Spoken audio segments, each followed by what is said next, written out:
안녕하세요. 이제 막 돌이 지난 아들을 키우고 있는 시청자입니다. 새벽에 아이 재우고 나면 핸드폰 화면 볼 힘은 없고 라디오 같이 잔잔하게 사연 틀어놓고 듣곤 했는데 육아하랴 살림하랴 정신이 없다가 요즘에서야 좀 여유가 나서 제 사연을 보내봅니다. 여러분은 흙수저, 금수저라는 말을 알고 계신가요? 젊은이들 사이에서는 두루 쓰이는 말이지만 어르신분들은 조금 어색한 단어일 것 같다는 생각이 듭니다. 쉽게 말해서 요즘 시대에는 부모의 재력으로 신분이 나눠진다는 생각에서 나온 단어입니다. 조선시대에야 노비 양반으로 신분이 나뉘어졌지 요즘 같은 시대에 사람이 다 평등하지 신분이 어디 있냐 생각하실 수도 있겠지만 요즘 젊은 세대들은 부자 부모 밑에서 태어난 아이는 금수저를 물고 태어난 귀족, 가난한 부모 밑에서 태어난 아이는 흙수저를 물고 태어난 서민이라 부르며 갈라치기를 하곤 합니다. 개인적으로 썩 좋아하지는 않는 단어지만 저는 흙수저 중에서도 흙수저로 태어난 사람이었습니다. 저희 어머니께서는 다리 한쪽에 장애가 있으셨습니다. 혼자서는 거동이 불편해 일상생활 정도는 어찌어찌 해내지만 외출은 꿈에도 꾸시지 못할 정도고 시력에도 문제가 있으셨어요. 아주 가까이에 있는 물체는 볼 수 있지만 거리가 조금 멀어지면 형체만 간신히 구별할 뿐 거의 장님이나 다름없는 수준이었습니다. 태어나실 때부터 몸에 문제가 많으셨던 건 아니었어요. 전해 들은 이야기이기는 하지만 외 조부모님께서는 제법 큰 양장점을 운영하셨다고 합니다. 동네에서 소문난 부자였고 어머니께서는 그런 외 조부모님의 외동딸이었습니다. 선천적으로 몸이 약하셨던 외할머님께서는 어머니를 임신하시기 전 2번의 유산을 겪으셨고 간신히 어머니를 출산하신 후로 외 조부모님께서는 어머니를 정말 애지중지 아끼셨다고 합니다. 어찌나 예뻐하셨던지 주변에서 양장점 딸이라고 하면 아, 그 공주님? 하며 바로 알 정도였다고 해요. 어머니께서는 외할머님의 백옥 같은 피부에 커다란 눈을 쏙 빼닮아 어렸을 적부터 미인이셨고 17세 즈음이 되자 주변의 신부감으로 어머니를 탐내는 사람들이 많았다고 합니다. 아버지께서도 그중 한 분이셨어요. 아버지께서는 타양에서 오신 노동꾼이었는데 외조부모님이 운영하시는 양장점 근처 목공소에서 일을 하셨다고 합니다. 아버지께서는 목공소를 드나들며 매번 어머니를 남몰래 훔쳐보며 연모하셨다고 해요. 그러나 아버지께서는 내세울 만한 조건이 하나도 없는 가난한 노동자셨고 어머니께서는 출중한 외모에 지방까지 좋은 나름대로 명문가 규슈였으니 아버지의 감정은 그저 짝사랑에서만 그칠 것이라 생각하셨다고 합니다. 비극이 일어난 것은 어느 추운 겨울날이었습니다. 여행을 떠났다가 돌아오는 길에 불의의 사고가 났고 외 조부모님께서는 그 자리에서 즉사, 어머니께서는 간신히 목숨을 부지하셨지만 다리 한쪽이 완전히 으스러졌습니다. 병원으로 급하게 실려갔지만 결국 다리는 되돌리지 못했고 설상가상으로 눈에도 문제가 생겨 시야가 많이 흐려지게 되었습니다. 외 조부모님께서 운영하시던 양장점은 먼 친척들까지 몰려와 양복 하나까지 남겨놓지 않고 모조리 뜯어가고 어머니께서는 불편한 다리와 흐린 눈으로 한순간에 길거리에 나앉게 되었습니다. 호시탐탐 어머니를 노리던 주변의 신랑감들은 하루아침에 급변한 어머니를 다들 모른 채 했고 그중 유일하게 아버지만이 모든 것을 잃은 어머니를 여전히 연모하셨다고 합니다. 그렇게 아버지와 어머니는 혼인을 하시게 되었습니다. 부부가 되기는 했지만 혼자서는 거동조차 불편하신 어머니였기에 사실상 아버지께는 짐덩이나 다름없는 존재였습니다. 그러나 아버지께서는 계속해서 어머니를 다독여 주시며 혼자서도 뭐든 할 수 있다 끊임없이 응원해 주셨고 그런 아버지의 사랑 덕에 어머니께서는 점점 혼자서도 할 수 있는 일이 많아지게 되었습니다. 처음에는 혼자서 화장실에 가는 것조차 힘들어 하셨고 밥도 혼자 해먹을 수 없었지만 나중에는 아버지께서 집에 돌아오시는 시간에 맞춰 저녁상까지 차려놓으실 정도로 상태가 많이 호전되셨다고 합니다. 그 즈음 어머니께서는 저를 임신하셨고 두 분은 정말 사이가 좋으신 부부였습니다. 어머니께서는 모든 것을 잃고 짐덩이나 다름없는 본인을 거둬들여주고 사랑으로 보살펴주신 아버지께 몹시 고마워하셨고 아버지께서는 항상 변함없이 어머니를 사랑해주시고 아껴주셨습니다. 그러나 사랑만으로 모든 것이 해결될 순 없는 일이었나 봅니다. 아버지께서 일하시던 목공소가 경기 불황으로 문을 닫게 되면서 아버지께서는 하루아침에 실직자가 되셨습니다. 아버지께서 가지고 계시던 목공 지식만으로는 일자리를 구하기가 쉽지 않았습니다. 당시 목공 가게들이 대량 유입되어 시중에 퍼지기 시작하면서 많은 목수들이 일자리를 잃게 되었다고 합니다. 아버지께서는 어떻게든 어머니를 먹여 살리시기 위해 이리저리 발로 뛰며 일자리를 찾아다녔지만 새로운 직장을 찾는 일은 녹록지 않았습니다. 당초 그리 넉넉하지 않았던 생계에 유일한 수입원까지 사라지니 가세는 가파르게 기울기 시작했습니다. 혹독한 날씨였지만 몇 달이나 밀린 월세에 집주인은 냉정하게 두 사람을 내쫓았습니다. 불편한 다리에 부른 배까지 어머니께서는 아버지의 부축에도 한 걸음도 걷기 힘드신 상태였고 아버지께서는 그런 어머니를 업고 한참 동안 거리를 헤매셨다고 합니다. 그렇게 꿈도 희망도 잃고 쓰러져갈 무렵 아버지께서는 지인의 도움으로 겨우 지방의 한 목공 공장에 취업을 하시게 되었고 두 분은 공장 근처의 작은 단칸방에 자리를 잡게 되었습니다. 제가 태어난 곳도 바로 그 단칸방이었습니다. 어렸을 적의 기억을 떠올리자면 참 힘들고 고달팠던 기억들 뿐입니다. 제가 저 스스로를 흙수저 중에 흙수저라 칭하는 것도 다 그 때문입니다. 아버지께서는 언제나 가족들을 최우선으로 생각하시는 훌륭한 가장이셨지만 아버지께서 목공 공장에서 일해서 벌어오시는 돈은 세 사람은커녕 혼자 살기에도 빠듯한 금액이었습니다. 월세와 각종 공과금을 빼고 나면 저축은커녕 생활에 꼭 필요한 것들을 먹고 사기에도 부족했고 그렇다 해서 어머니께서 밖에 나가 돈을 벌어오실 수도 없는 상황이었습니다. 어머니께서는 저를 낳으신 이후로 몸이 눈에 띄게 약해지셨다고 합니다.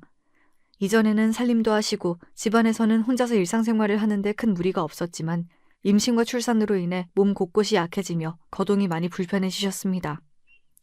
저는 자연스레 철이 일찍 들 수밖에 없었습니다. 어리광을 부릴 수 있는 형편이 아니었습니다. 아버지께서는 하루 종일 공장에서 고생하시며 저와 어머니를 먹여 살리시기 위해 돈을 벌어오시고 어머니께서는 불편하신 몸으로 어떻게든 저를 챙겨주시기 위해 노력하는데 가난한 형편이니 어쩌니 하며 투정을 부릴 만한 상황이 아니었습니다. 어린 시절부터 저는 항상 뭐든지 혼자서도 잘하는 딸이었습니다. 몸이 불편하신 어머니를 대신해 집안일도 하고 공부도 열심히 하고 그러면서도 항상 웃는 낯으로 부모님을 대했습니다. 제가 조금이라도 우울해 있거나 슬픈 낯을 보이면 부모님께서 걱정하시거나 속이 상하실까 염려가 되었기 때문이었습니다. 물론 저라고 그런 어려운 상황에서도 언제나 긍정적이고 행복할 수만은 없었습니다. 때로는 가난한 부모님이 원망스럽기도 하고 세상이 밉기도 했습니다. 왜 수많은 사람들 중에서도 몸이 불편하신 어머니와 가난하신 아버지의 딸로 태어난 걸까 운명이 야속하기도 했습니다. 하지만 그렇게 스스로의 환경을 탓하고 무너져 내린다고 해서 변하는 것은 아무것도 없었습니다. 아무리 힘들더라도 견뎌내야만 했습니다. 몹시 힘들고 어려운 상황에서도 저희 가족은 정말 끈끈한 사이였습니다. 콩 한쪽이 생기더라도 꼭 나눠 먹고 항상 본인보다 서로를 먼저 생각하는 가족이었습니다. 아버지께서는 하루 종일 밖에서 일하고 돌아오시면 피곤한 몸을 이끌고 어머니의 다리를 안마해 주시곤 했습니다. 어머니께서는 잠들기 전에 가끔 노래를 불러주셨습니다. 어렸을 적에는 좀 더 자주 자장가를 불러주셨는데 목소리가 꾀꼬리같이 고왔던 기억이 납니다. 유행하는 가요나 세련된 팝송은 아니었지만 그저 어머니의 고운 목소리를 듣는 것만으로도 마음이 안정되며 잠이 솔솔 잘 왔던 것 같습니다. 학창시절 내내 학교에서 제 별명은 흙수저였습니다. 말 그대로 가난한 집 아이라는 뜻이었습니다. 처음에는 제 집안 환경을 모르고 살갑게 다가오던 아이들도 제가 다 무너져가는 빌라에서 공장에 다니시는 아버지와 몸이 불편하신 어머니와 살고 있다는 걸 알게 되면 태도가 180도 변했습니다. 그 친구들의 눈에는 무료급식을 받아먹고 교복을 선배들에게 기부받아 입는 제가 사회를 좀먹는 기생충처럼 보였던 모양입니다.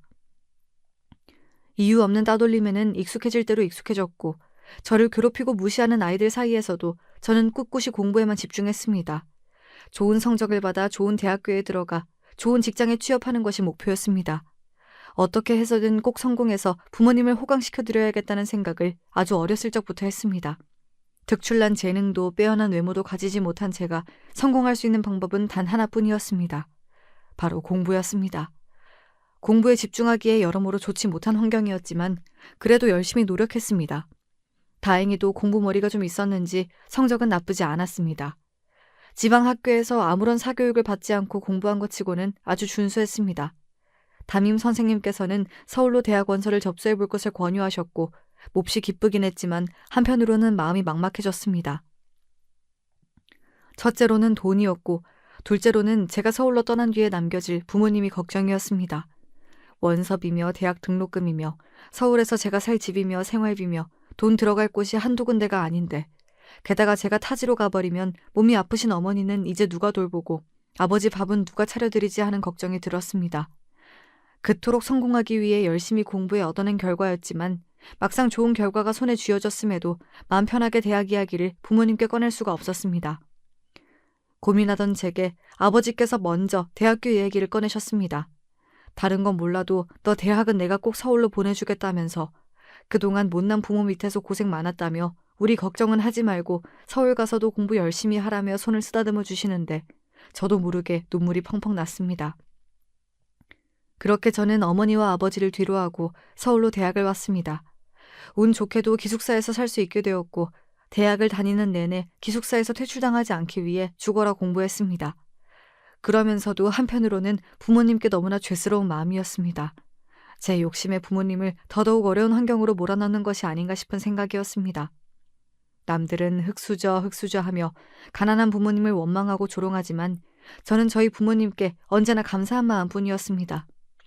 어려운 환경에서도 저를 낳아 길러주시고 언제나 제게 최선을 다해 사랑을 베풀어 주신 분들께 보답해야겠다는 생각뿐이었습니다. 물론 저도 사람인지라 가난이 원망스러울 땐 있었지만 결코 부모님이 원망스럽진 않았습니다. 오히려 존경스러웠습니다. 두 분께서는 이런 힘들고 어려운 상황에서도 단 한 번도 제게 화를 내거나 인격적으로 부족한 모습을 보여주신 적이 없었습니다. 대학을 졸업하고 나서 바로 회사에 들어갔습니다. 작은 회사였지만 연봉도 나쁘지 않았고 무엇보다 좋았던 것은 회사에서 기숙사를 제공해 주었습니다. 당장 대학을 졸업하면서 살 곳이 없어졌던 저에게 너무나 좋은 조건이었습니다. 회사에 입사했다는 제 말에 부모님께서는 몹시 기뻐하셨습니다. 그런 부모님의 모습을 보니 하루빨리 돈을 많이 벌어 더 좋은 곳으로 모시고 편안히 지내실 수 있도록 해드려야겠다는 생각뿐이었습니다. 그러나 제 바람은 현실로 이루어지지 못했습니다. 지금도 그때를 생각하면 머리가 멍해지고 마음에 돌덩이가 내려앉은 것처럼 먹먹해집니다. 첫 월급을 받고 기쁜 마음으로 아버지께 전화를 드렸습니다. 그러나 한 통, 두 통, 세 통이 되도록 아버지께서는 전화를 받지 않으셨고 처음에는 일찍 주무시고 계시나 아니면 일이 바쁘신가 싶었습니다.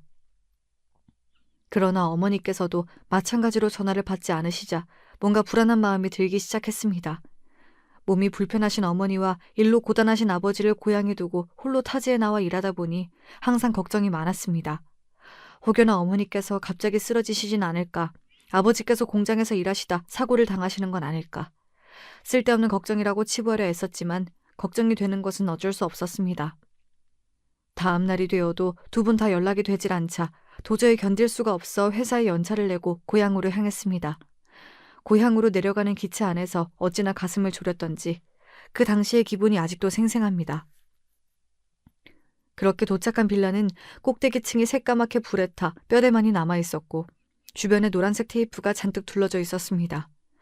심장이 쿵쿵 뛰기 시작했고 지나가는 주민들을 붙잡고 무슨 일이 일어난 거냐 미친 사람처럼 묻기 시작했습니다.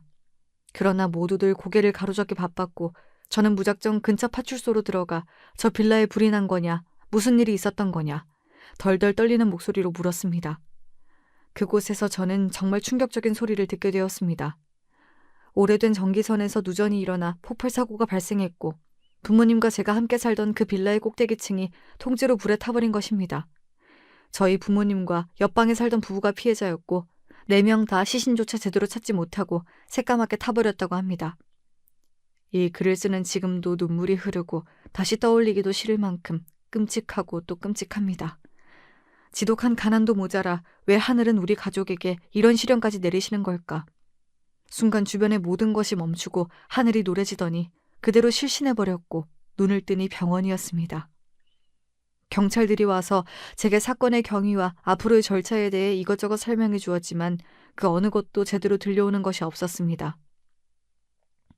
당시의 기억은 떠올리는 것만으로도 구역감이 들고 자네조차 찾지 못한 부모님을 생각하면 미친 듯이 눈물만 흐릅니다.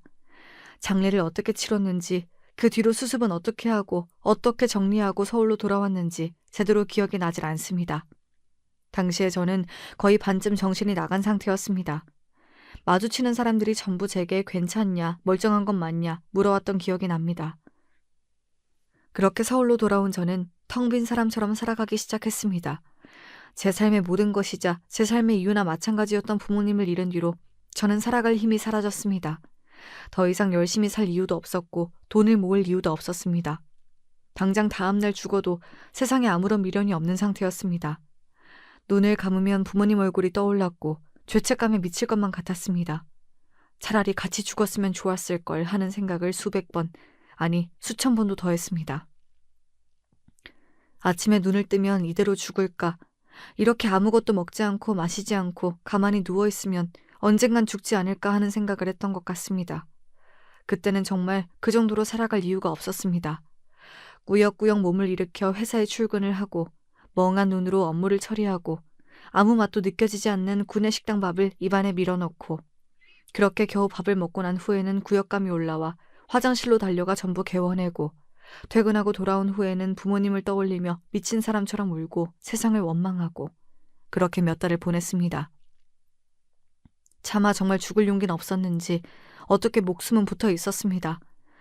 눈만 감으면 떠오르던 부모님 얼굴도 사람을 미친 듯이 옥죄어오던 죄책감도 시간이 약이라고 점점 흐려지긴 했습니다. 무엇보다도 이대로 부모님을 따라 죽는다면 저승에서 부모님을 뵐 낯이 없을 것 같았습니다. 저를 두고 먼저 떠나신 부모님이 너무나 원망스럽긴 했지만 언제나 부모님께서 저를 지켜봐 주시고 있다고 생각하기로 했습니다. 그렇게 마음을 먹으니 전보다는 지내기가 조금 수월했습니다. 10kg 이상 빠졌던 체중도 점점 제자리로 돌아왔습니다. 그때 제 나이가 고작 25이었습니다. 지금 와서 생각해보면 그런 아픔과 고통을 이겨내고 버텨낸 스스로가 대견하게 느껴질 정도입니다. 첫 직장을 그만두고 한동안 재충전의 시간을 가졌습니다. 이곳저곳 국내 여행도 다니고 생전 가져보지 못했던 취미도 가지고 영화도 보고 문화생활도 좀 하면서 그동안은 어떻게 해서든 돈을 박박 긁어 모아 부모님을 호강시켜드려야 한다는 생각에 저 스스로에게 아무것도 투자하지 않았지만 공허한 마음에 뭐라도 채워보려 애썼던 시간들이었던 것 같습니다. 그러던 와중에 만났던 것이 그 남자였습니다. 그 남자는 그림을 그리는 사람이었습니다. 마음을 치유해주는 미술 치료를 하는 사람이었어요. 우연히 회사 동료의 소개로 알게 된 사람이었는데 그림을 그리며 마음속의 상처를 치료하고 스스로를 돌볼 수 있는 계기를 마련해 준다며 저에게 추천을 해주었습니다. 처음엔 시큰둥하게 생각했지만 계속해서 추천을 하기에 속는 셈 치고 한번 가보자 했던 것이 시작이었습니다. 남자는 아주 다정하고 친절한 선생님이었습니다. 그림을 처음 그려보는 제게 하나부터 10까지 세심하게 알려주고 제가 가지고 있었던 마음속의 상처를 정말 잘 보듬어 주었어요. 남자와 함께 그림을 그리는 과정에서 부모님을 잃으며 느꼈던 상처를 많이 치유하게 되었고 자연스레 남자와의 사이도 발전하게 되었습니다. 태어나 처음으로 해보는 연애였고 그래서 많이 서툴렀어요. 남자는 그런 저와 다르게 연애에 몹시 능숙한 사람이었습니다. 마음을 기댈 곳이 생기니 참 좋았습니다. 이전까지는 세상에 저 혼자 남겨진 기분이었는데 남자와 함께 있을 때는 그래도 사람 사는 기분이 들었어요. 이런 게 사랑이구나. 이래서 사람들이 결혼을 하는구나 싶은 생각이 들었습니다. 남자는 몹시 가난한 미술가였습니다. 원래 예술하는 사람들이 가난하다고들 하잖아요. 특히 미술치료라는 생소한 주제를 가지고 영업을 하는 사람이다 보니 수익이 잘 나질 않았습니다. 남자의 집안에서는 남자가 미술을 하는 것을 반대하셨기에 금전적인 도움을 전혀 주지 않았고 남자는 매일 끼니를 컵라면으로 때우며 매달 월세 내는 것도 빠듯한 상황이라고 했습니다.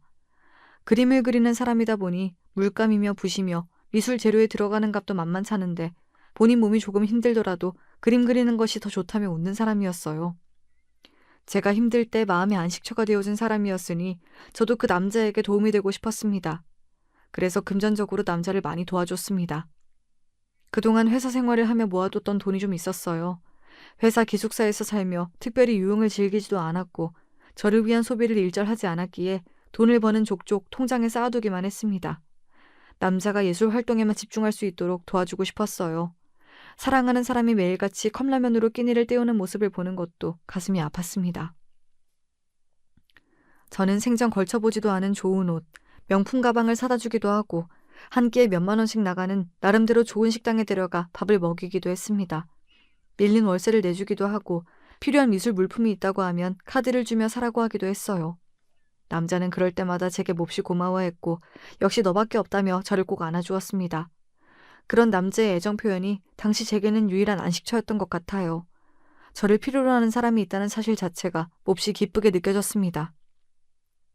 누가 보면 바보 같다고 말할 수도 있겠지만 그때 저는 나름대로 행복했습니다. 남자와 함께하는 시간이 즐거웠어요. 처음에는 제 도움을 몹시 고마워하며 미안해하던 남자는 시간이 지날수록 제 도움을 당연하게 여기기 시작했습니다. 금전적인 도움뿐만 아니라 다른 것들도 마찬가지였습니다.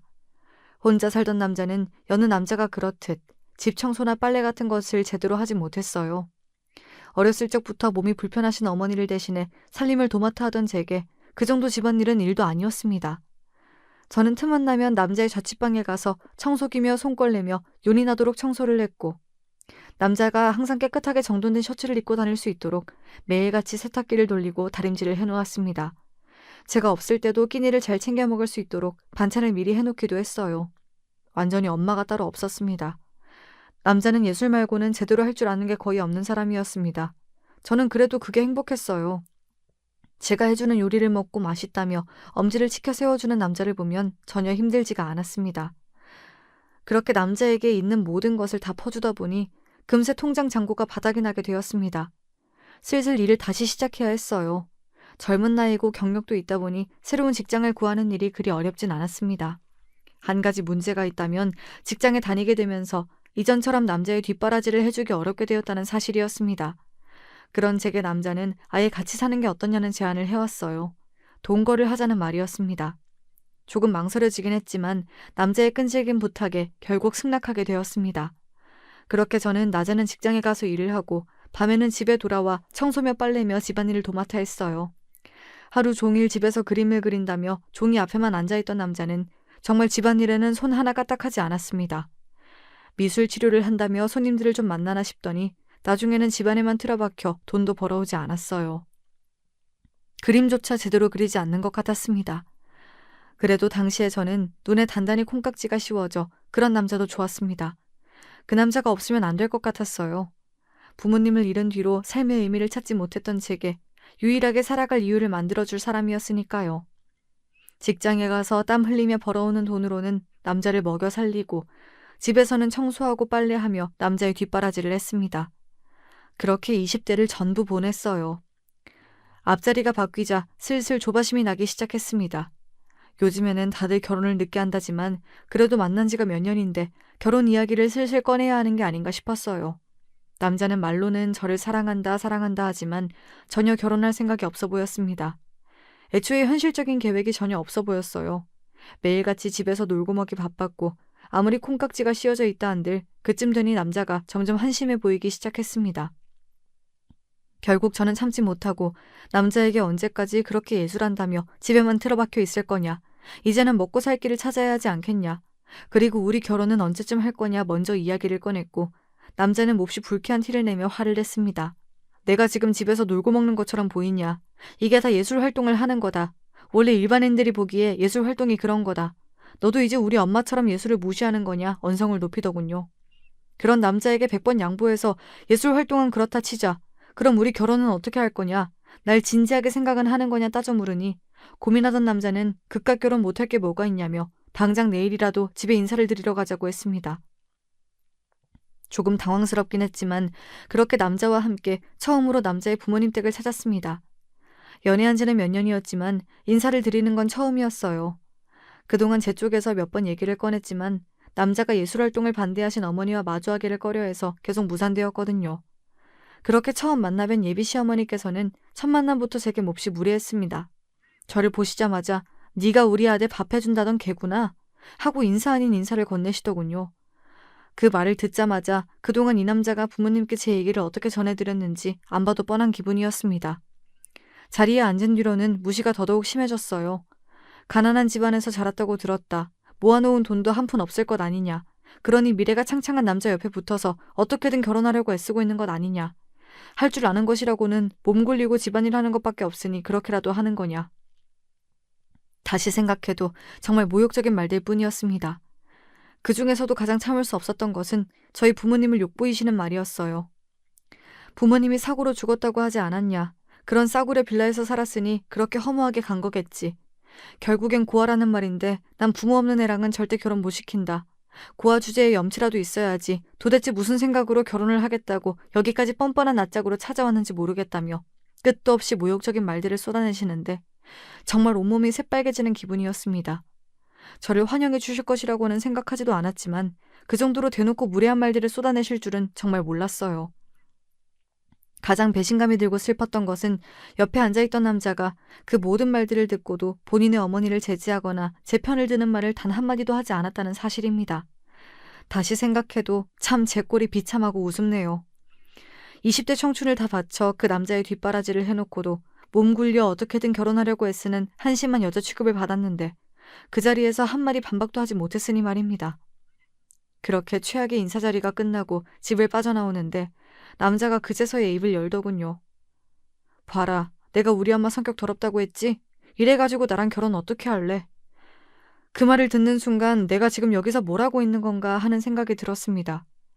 이런 한심한 놈이랑 결혼하려고 지금까지 꾸역꾸역 인생을 버텨온 것은 아닐 텐데 내가 왜 스스로 무덤을 파고 땅속으로 들어가려 했나. 화도 나질 않더군요. 그렇게 아무런 대꾸도 하지 않고 집으로 돌아갔습니다. 돌아가는 내내 남자는 뒤에서 궁시렁궁시렁대며 그러게 내가 말하지 않았냐, 결혼을 꼭 해야 하냐, 너 때문에 엄마한테 혼나고 이게 뭐냐 제게 불만을 쏟아냈고 저는 여전히 아무런 대답도 하지 않았습니다. 집에 도착하자마자 말없이 짐을 싸기 시작하니 남자는 그제서야 뭔가 이상함을 눈치채고는 제 비위를 맞추는 말들을 하기 시작했습니다. 우리 엄마가 좀 심하긴 했지? 그래도 나중에 다시 인사드리러 가면 잘 맞아주실 거다. 그렇다고 이렇게 갑자기 집을 나가는 거냐? 당장 오늘 저녁 밥은 어떻게 하라고 이러냐? 정말 입을 한 대 치고 싶은 주옥 같은 말들만 줄줄이 쏟아내길래 싸그리 무시하고 최소한의 짐만 챙겨 자리에서 일어났습니다. 그제서야 제대로 마주한 남자의 얼굴이 참 보기 흉하더군요. 그렇게 못난 놈 뭐가 좋다고 푹 빠져서 그동안 스스로보다 그 남자를 먼저 생각하고 챙겨왔던 건지 차라리 이런 모욕을 당한 게 다행이라고 느껴질 정도였습니다. 그렇지 않았다면 평생 시녀처럼 그 남자 옆에 붙어 인생을 낭비했을지도 모르는 일이니까요. 한심하고 수준 떨어지는 고아녀는 알아서 떨어져 나가 줄 테니 다시는 연락하지 말라. 남자의 손을 뿌리치고 집 밖으로 뛰쳐나왔습니다. 밤거리를 걷는데 눈물이 줄줄 쏟아졌어요. 애써 의연한 척, 아무렇지 않은 척, 이별을 선언하고 나왔지만 또다시 혼자가 되었다는 생각에 앞날이 막막했습니다. 아무리 못난 놈이라고 그래도 그 남자가 있어서 마음의 상처도 치유하고 기댈 곳도 생겼었는데 이제 이 넓은 세상에 또 나 홀로 남았구나 싶더라고요. 그래도 시간이 약이라고 혼자 살 집도 구하고 직장도 옮기고 또 새로운 곳에서 적응하고 지내다 보니 점점 그 남자와의 일도 잊혀지게 되었습니다. 아무래도 한번 남자에게 크게 데이고 나니 새로운 사람을 만나는 일이 쉽진 않았어요. 마음의 문을 굳게 닫게 되더라고요. 누군가가 제게 다가오더라도 의심부터 하게 되고 언젠가는 이 사람도 그 남자처럼 나를 이용해 먹고 버리려 하겠지 하는 나쁜 생각부터 들었습니다. 그 뒤로 그 남자에게서는 몇 번 더 연락이 왔어요. 제가 그립고 보고 싶어서 본인의 잘못을 뉘우치고 용서를 구하려 했다기보다는 그저 집에서 밥 해주고 살림해줄 여자가 필요해 보였습니다. 본인한테 푹 빠져서 돈을 가져다 바치는 멍청한 여자였으니 조금 다정하게 대해주면 다시 돌아올 것이라 생각했던 모양이죠. 그러나 저는 남자를 완전히 차단해버렸습니다. 같은 실수를 2번 반복할 생각은 없었어요. 마음이 조금 힘들더라도 아무에게나 기대고 다른 사람을 제 안식처로 삼지 않겠다 다짐했습니다. 그렇게 1년, 2년 시간이 흘렀어요. 나이는 먹었지만 전처럼 마음이 조급하진 않았습니다. 더 이상 결혼이라는 것에 매달릴 이유가 없어졌거든요. 조금 쓸쓸하고 때로는 부모님이 사무치게 그립기도 했지만 더 이상 혼자라는 사실이 끔찍하게 괴롭진 않았습니다. 주변에서는 다들 더 늦기 전에 좋은 남자 만나서 결혼해야지. 지금이야 젊어서 괜찮지. 나이 먹어서도 혼자면 안 된다며 저보다 더 저를 걱정해 주었습니다. 그러나 이미 한번 상처가 생긴 저는 혼자가 두려워 아무나와 만나고 싶지 않았어요. 그렇게 주변에서 등 떠밀려 만난 남자와 번갯불에 콩 볶듯 결혼해서 행복할 것이란 생각도 들지 않았습니다. 솔직히 말하자면 그때까지만 해도 아마 저는 평생 혼자 살지 않을까 싶었습니다. 제가 가지고 있는 상처와 과거를 모두 보듬어줄 다정한 남자를 만날 수 없을 것이라고 생각했거든요. 그렇게 마음의 문을 닫고 살던 제 눈앞에 운명처럼 나타난 남자가 바로 지금의 남편입니다. 남편은 정말 저에게 너무나 과분할 정도로 좋은 사람이에요. 보잘것없는 조건의 저와는 다르게 번듯한 집안에서 자라나 좋은 교육을 받고 본인 소유의 병원까지 가지고 있는 의사입니다. 남편을 처음 만났을 때 전 남편에게 이성적인 관심이 전혀 없었어요. 애초에 저와 비슷한 급의 사람이라는 생각이 들지 않았고 사는 세계가 완전히 다른 사람이라고 생각했습니다. 남편은 강남에서 나고 자란 강남 토박이에요. 시아버님께서도 의사셨고 시어머님께서는 명문가 출신에 유학까지 다녀온 회화 작가분이십니다. 결혼하고 몇 번 전시회에 초대받아 간 적이 있는데 정말 멋있는 작품들 많이 그리세요. 예술한답시고 하루 종일 집에서 빈둥대며 놀았던 그 남자와는 비교하기도 민망할 정도입니다. 시어머님께서는 작품 활동도 하시면서 남편 육아며 살림이며 넉넉한 형편에도 도우미를 쓰기보다는 되도록 모든 것들을 본인 손으로 하시며 살아오셨다 하더라고요. 그러면서도 인자하신 성정에 가진 것이 없어 부끄러워하는 저를 보듬어 주시는 넓은 아량까지. 인격적으로나 어떤 면으로나 시댁 식구분들은 정말 세상에 이런 사람들이 있을 수 있나 싶을 정도로 완벽하신 분들입니다. 그런 시부모님 밑에서 자랐으니 남편도 인성이 고들 수밖에 없었어요. 강남 의사 집안에서 남부러울 것 없이 자라났고 스스로도 능력 있고 잘난 사람인데도 남편은 본인 입으로 자기 자랑을 한번 먼저 꺼낸 적이 없었습니다. 전에 듣기로는 병원까지 있는 사람이라던데 처음에는 왜 저렇게까지 소탈한가 싶을 정도였어요. 외식을 한번 하더라도 눈 돌아가게 비싼 소고기보다 삼겹살에 소주를 더 좋아하는 사람이었고 치렁치렁 명품을 달고 다니기보다는 단정한 옷차림을 좋아하는 사람이었습니다. 처음엔 어마어마한 조건과 번듯한 외모에 이런 잘나고 멀쩡한 사람이 왜 나를 좋아하지? 하는 의심이 들긴 했어요. 솔직히 말하자면 나쁜 생각도 했습니다. 이렇게 다정하고 건실한 사람인 척 나한테 접근해서 결국엔 날 이용해 먹으려는 게 아닌가 싶은 생각이요. 그러나 남편은 참 한결같은 사람이었습니다. 사람에게 속은 상처로 쉽게 마음을 열지 못하는 제 곁을 꾸준히 지켜주며 제가 자연스레 남편에게 마음을 열 수 있도록 도와주었어요. 지금도 가끔 남편에게 그때 내가 뭐가 그렇게 좋아서 매달렸냐고 장난스레 묻곤 합니다. 남편은 항상 그 질문에 똑같은 답을 해요. 그냥 당신이라서 좋았다고요. 참 뻔한 대답이면서도 그 말만큼 가슴이 설레는 말이 없습니다. 어렸을 적부터 가진 고생을 하며 살다가 부모님을 일찍 보내드렸던 것, 나쁜 놈을 만나 젊은 시절 고생하며 보낸 것 전부 지금의 남편과 시댁 식구들을 만나기 위한 일들이었나 싶을 정도예요. 먼저 떠나신 부모님께서 저를 안쓰러이 여기셔서 이런 천사 같은 사람들을 제 곁으로 보내주신 게 아닌가 하는 생각을 합니다. 남편과의 연애는 어찌저찌 잘 흘러갔지만 솔직히 정말 결혼까지 하게 될 줄은 몰랐어요. 저는 젊은 나이도 아니었고 얼굴이 빼어나게 예쁜 것도 아니었고 그저 그런 직장에 다니는 지극히 평범한 노처녀에 가까운 여자였습니다. 그러나 남편은 젊은 나이에 부잣집 출신, 무려 본인 소유의 병원을 가지고 있는 성형외과 의사였어요. 물론 병원은 시부모님께서 차려주신 것이긴 하나 그 병원을 문제없이 몇 년째 원장으로서 잘 이끌어간 것은 온전히 남편의 능력이라고 생각합니다. 실제로 남편은 정말 열정적인 의사고 본인 직업에 사명감도 있는 사람이에요. 돈 한 푼 한 푼에 목매달며 환자들을 함부로 대하는 일부 의사들과는 비교도 할 수 없는 사람입니다. 주변에서는 하나같이 입을 모아 저보고 인생 폈다고 말해요. 제 생각에도 저 정말 남편 하나 잘 만나서 인생 핀 것 같습니다. 식장에 들어서기 전까지 몇 번이고 내가 꿈을 꾸고 있는 것이 아닌가 생각했습니다. 모아놓은 돈이 좀 있긴 했지만 남편이 준비해온 강남의 50평대 신혼집에 제대로 된 혼수 하나도 가져오기 힘든 돈이었어요. 남편은 그런 저에게 부담 가질 필요 전혀 없다며 아무것도 준비할 필요가 없다고 말했습니다. 식장 예약부터 드레스, 메이크업, 신혼여행 전부 남편 돈으로 진행했고 혼수도 시부모님께서 마련해 주셨어요. 아무리 자산 차이가 많이 난다고 한들 저도 사람인지라 하나부터 열까지 다 받기만 하며 결혼하려니 참 염치가 없었습니다. 그런 제게 시부모님께서는 어렸을 적부터 얼마나 고생이 많았냐, 어린 나이에 사고로 부모님도 잃고 이렇게 꿋꿋하게 잘 버텨낸 것만으로도 대단하다며 위로의 말씀을 건네주셨어요. 솔직히 처음 시부모님을 만나뵈러 갈 때 정말 겁이 많이 났었습니다. 제 면전에 대고 고아년이니 어떻게든 결혼하려고 몸 굴려서 남자 옆에 식모처럼 붙어 산다느니 막말을 들었던 기억들이 떠올랐어요. 시부모님께서는 결국 그럴 분들이 아닐 것이라 생각하긴 했지만 마음 깊은 곳에서는 불안한 마음이 있었는지 전날 밤에 악몽을 꾸기까지 했습니다. 제 걱정과는 다르게 시부모님께서는 절 너무나 따스하게 맞아주셨어요. 어디에 거지 같은 고아년이 분수도 모르고 우리 아들을 넘보냐며 뺨이라도 한 대 맞는 게 아닌가. 전날 밤 제 머릿속에서 재생되었던 드라마 같은 일은 일어나지 않았습니다. 진부한 말이지만 앞으로는 우리를 친부모처럼 생각하고 편하게 대해도 괜찮다.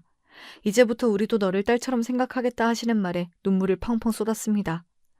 결혼 후에도 시부모님께서는 단 한 번도 저를 없는 집 자식이다, 부모 없는 여자다, 은연중에 무시하고 깔보시는 듯한 행동을 하신 적이 없습니다. 언제나 저를 본인들 자식처럼 아껴주시고 존중해주시고 항상 너무나 감사한 마음뿐이에요.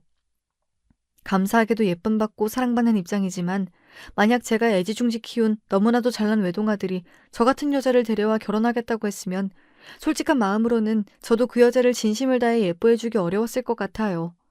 그러나 저희 시부모님께서는 그런 섭섭하고 아쉬운 마음을 드러내신 적이 한 번도 없습니다. 결혼 후 첫 아이를 가지는 데에도 꽤 긴 시간이 걸렸어요.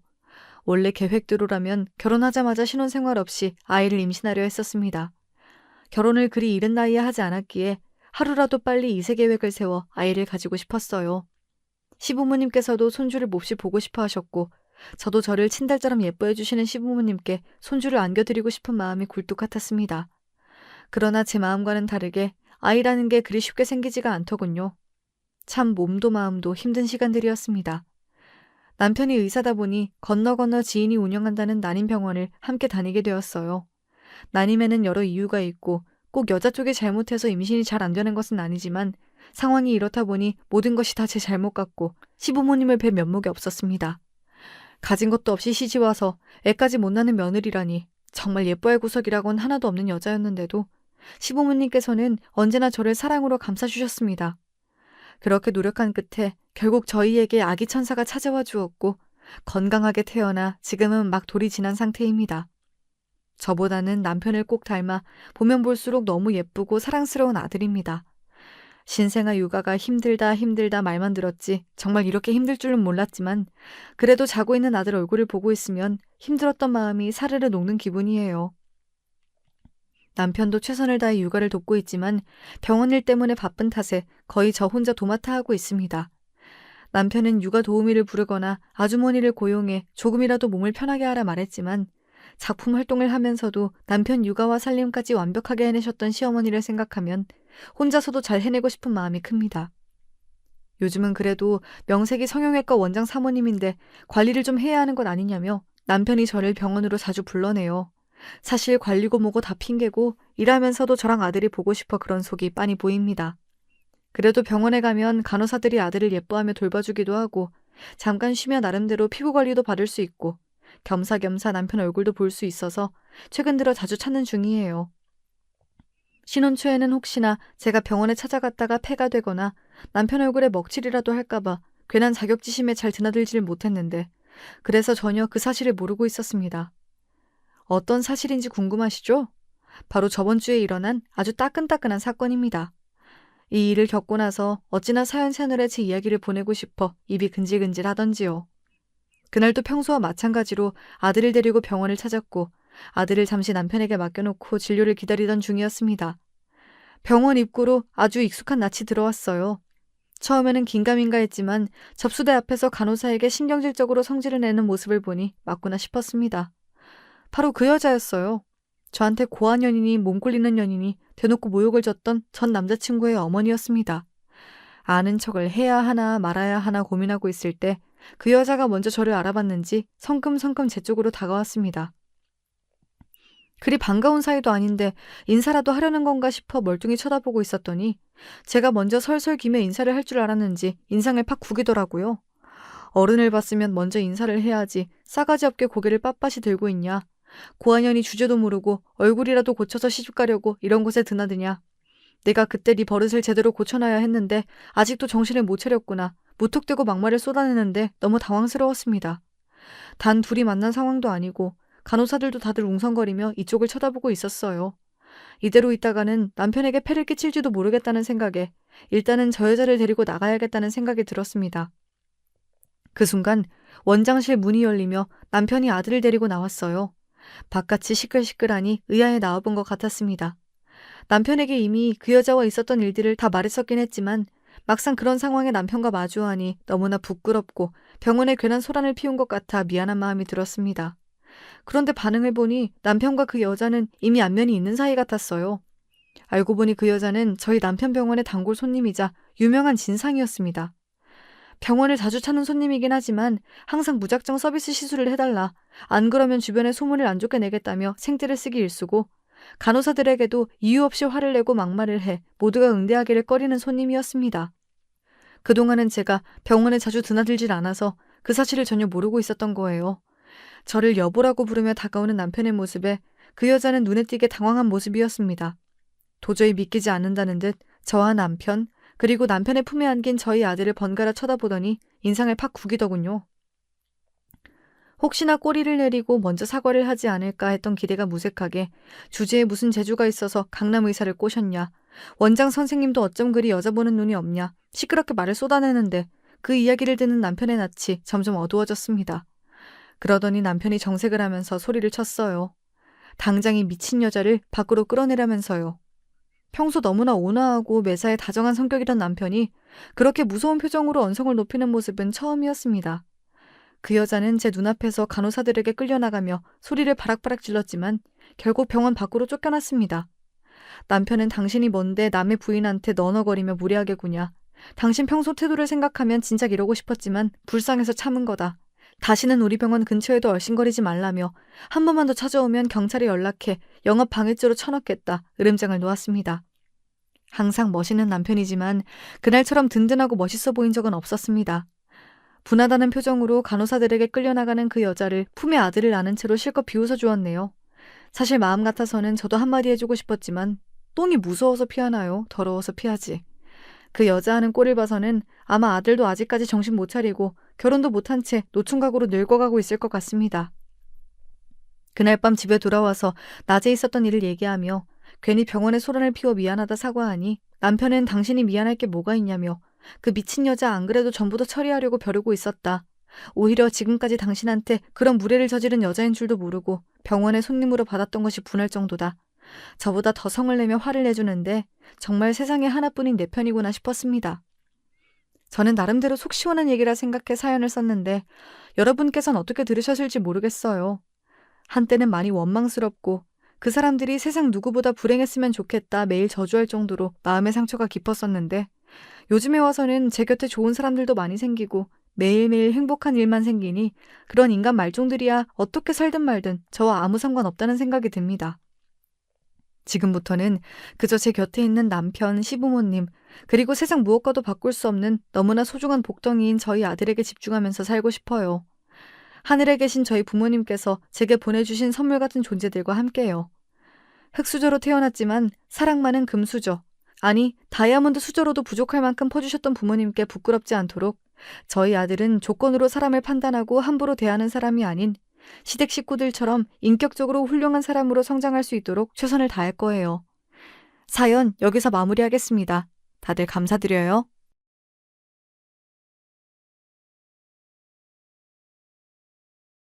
안녕하세요. 지금보다 젊었던 시절은 라디오로 일상의 위안을 얻곤 했었는데, 나이가 든 지금에 와선 사연으로 울고 웃는 위안을 얻으며 지내고 있네요. 마음만은 영원한 28 청춘에 머물러 있는 저는 남들보다 젊게 살고 싶어 하는 할머니랍니다. 요샌 예전보다 할머니라고 불리는 기준이 아주 애매해졌다고 하니까 저도 젊은 감각으로 살아도 되는 거겠죠. 혹시 어디 가서 주책으로 보일까 봐 속으로 그걸 신경 쓰고 지낸다는 건 저만의 비밀이네요. 여러분은 혹시 자기 자신의 이름이 지어지던 순간이 어땠는지 아시나요? 아마 대부분은 모르실 겁니다. 저는 조부모님 두 분께서 직접 제 이름을 지어주셨는데요. 그때 상황을 친정 엄마께서 면밀히 봐두셨기 때문에 제가 자랐을 때 그대로 전달을 해주셨답니다. 제가 태어나고 열흘 정도가 흐르고 나서야 이름을 짓는 것을 두고 친할아버지, 친할머니 두 분이 옥신각신 하셨어요. 이름에다가 말자 아님 끝자를 넣어야 된다니까요. 말순이 아님 끝순이 딱 좋잖아요. 이 할망구야. 말순이는 바로 건너집에 이미 있잖아. 끝순이도 이미 동네에 둘이나 있어. 온 동네를 꼴꼴거리며 다니는 할망구가 그것도 몰라? 나도 아는 걸. 그러면 말분이로 해요. 끝분이로 하든가.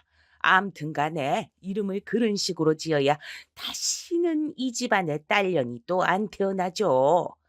배워먹지 못한 수준하고는 어떻게 기껏 생각해낸 게 말자 혹은 끝자를 넣잔 게야.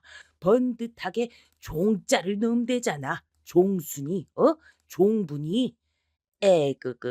듣기만 해도 인생 금방 종칠 것 같은 이름인데 그냥 내 의견대로 해주지 이 영감탱이. 꼭 그렇게 자기 말만 맞다고 저런다니까. 뭐야? 지금 뭐라 짓거렸어? 이 할망구가 흙으로 돌아갈 때가 다 됐나? 요새 아주 노망나서 아무 말이나 다 짓거리네. 어디 한번 해보잔 거야? 당신은 왜 또 그렇게 금방 열을 내요? 내가 혼잣말을 좀 한 것 같고 그건 또 어떻게 그렇게나 또렷하게 들었대? 귀도 밝아 오래 사시더슈. 나 죽고도 30년은 좋게 사시겠어. 참나. 할망구보단 내가 오래 살겠지. 당연한 소리라고 자빠졌네. 친정엄마께선 두 분의 설전을 숨죽여서 남몰래 지켜보고만 계셨다네요. 또 한 번 아들이 아닌 딸을 낳고 말았단 죄책감과 자괴감 속에서 눈치를 살피시는 중이셨죠. 저는 위로 이미 언니가 둘이었습니다. 제가 태어나서 이제 세 자매가 되었던 것이죠. 친정엄마의 뱃속에서 세 번째로 태어난 저의 이름은 종희로 결정이 되었답니다.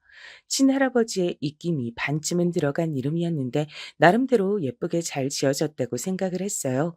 딸 말고 이젠 아들을 낳으라는 압박이 들어간 이름이었으나 어렸을 적엔 제가 그것까진 헤아리지 못했던 것 같아요. 별 생각이 없었던 것이죠. 오매불망 손자의 탄생만을 기다리셨던 친할머니께선 애석하게도 그것을 끝내 보지 못하신 채 눈을 감으셨습니다.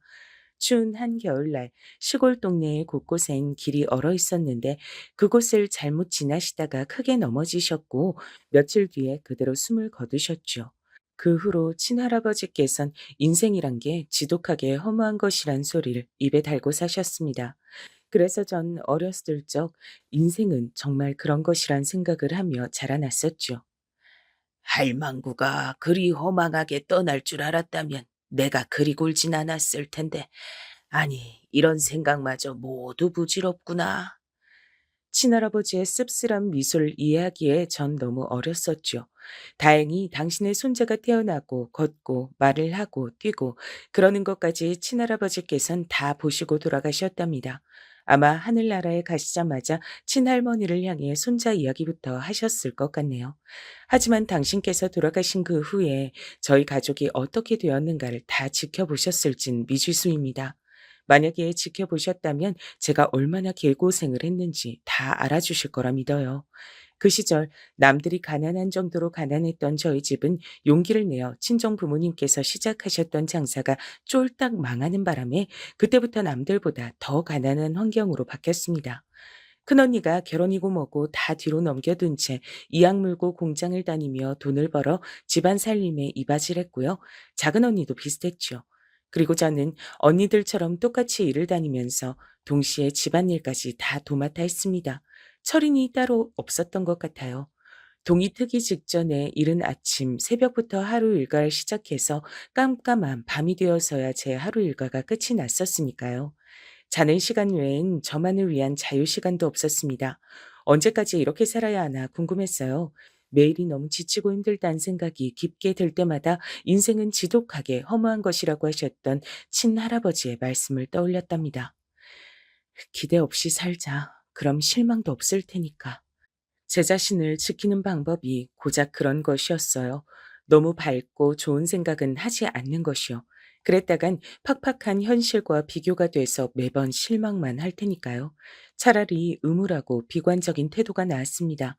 더 이상 나이가 들면 노처녀 소리를 들을까봐 겁이 난다며 친정 부모님께선 큰언니를 시집의 길로 등 떠미셨습니다. 그렇게 얼떨결에 결혼을 하게 된 큰언니는 다른 지역에 있는 시댁에서 지내게 됐기 때문에 저희 가족과 손을 흔들고 작별 인사까지 했었어요.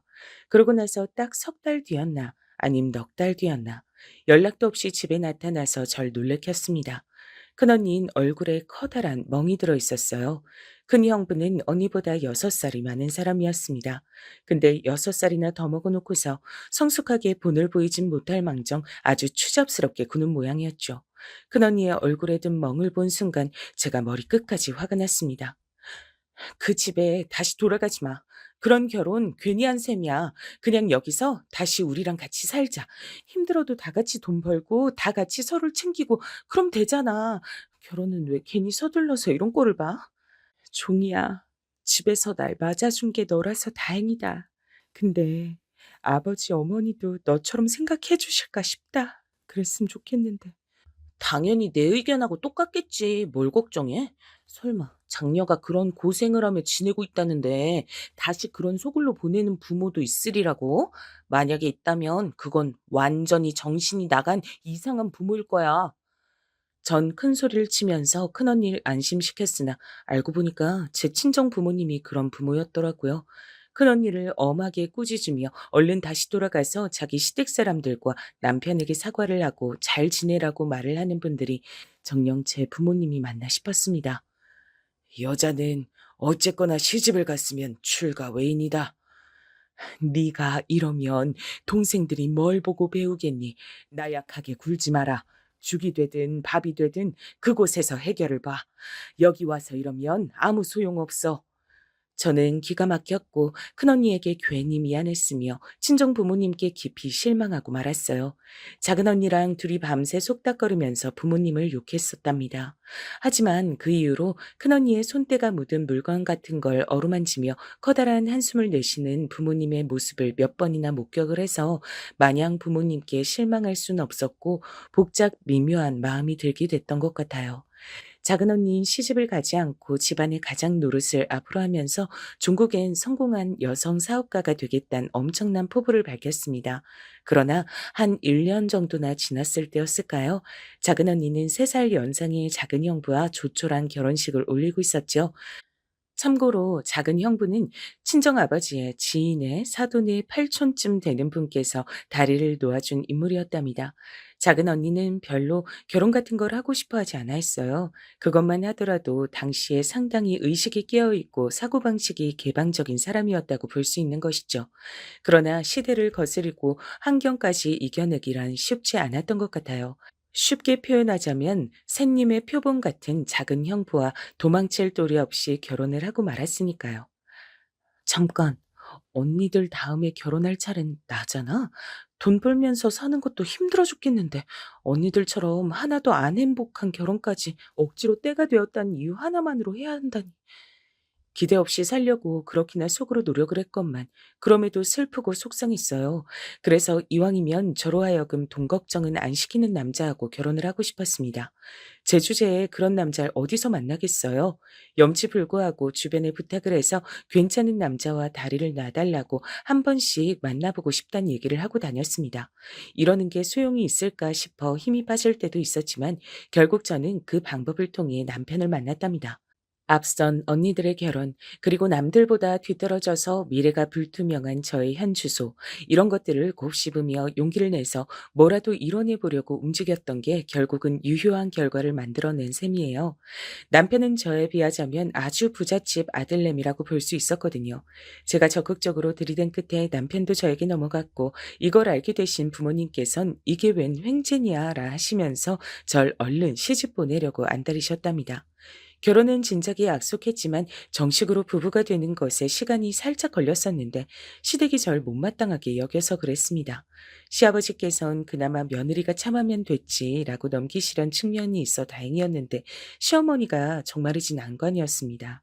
우리 윤필이가 도대체 뭐 어디가 부족해서 촌뜨기 못나니 하고 짝을 지어줘야 한다는 거야? 이게 말이나 되는 일이야. 고작 이러려고 내가 애지중지 귀하게 우리 윤필을 키운 게 아닌데 절대 안 돼. 이 결혼 난 무조건 반대야.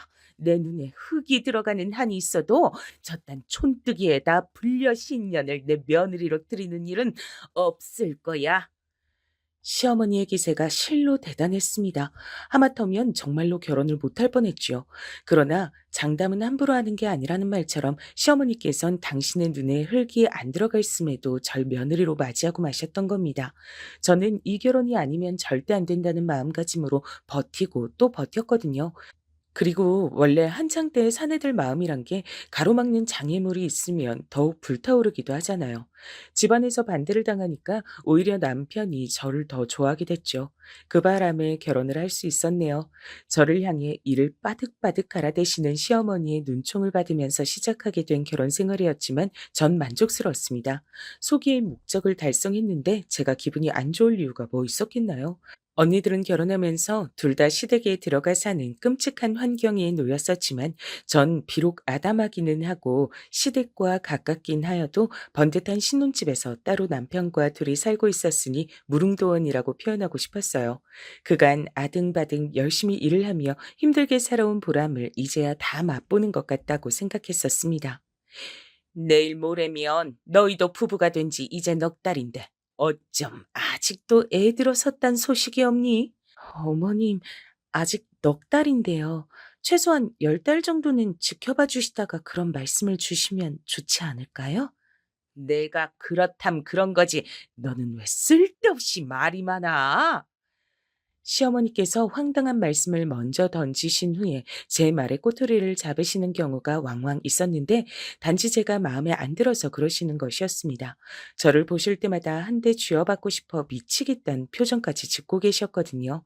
그 속내가 훤히 보이는데 제가 시어머니의 의중을 모를 수가 없었죠.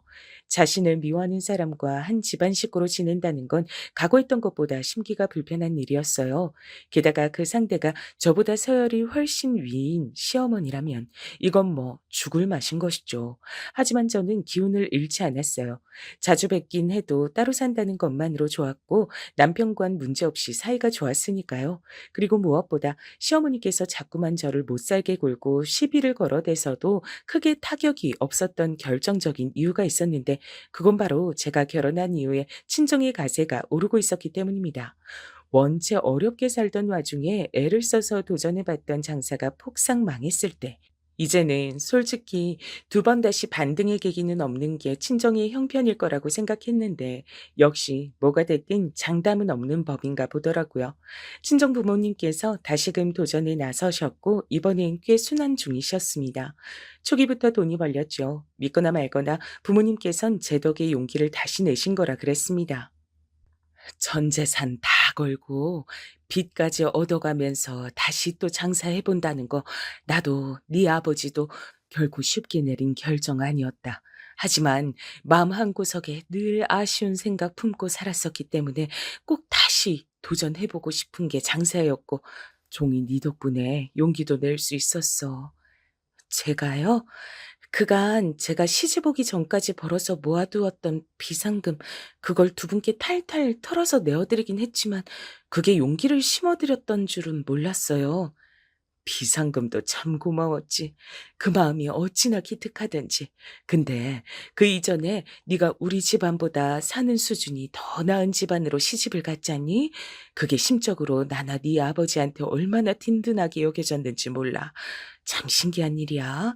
우리 종이가 자기 언니들보다 외모도 떨어지는데 시집은 제일 잘 간 걸 보면서 세상 일은 알 수가 없다고 생각했단다. 저를 칭찬해 주시는 건지 아닌 건지 헷갈리는 발언이었어요. 하지만 아무튼 저까지 지지부진한 집안으로 시집을 갔다면 부모님께선 장사를 도전하시기 부담돼서 선뜻 그 시기에 다시 해보지 못하셨을 텐데 저 하느라도 살아날 구멍 안에 들어가 있으니까 마음이 조금 놓여서 용기를 내셨다는 것 같았어요.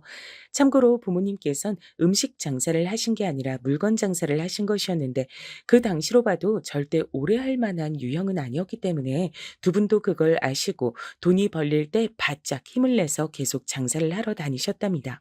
그러고 몇 달이 더 지나자 더욱 유의미한 성과가 보였고 부모님께선 판이 큰 만큼 돈이 더 벌리게 되어 있다고 하시면서 저에게 조금만 투자를 해달라는 식으로 말씀을 해오셨죠.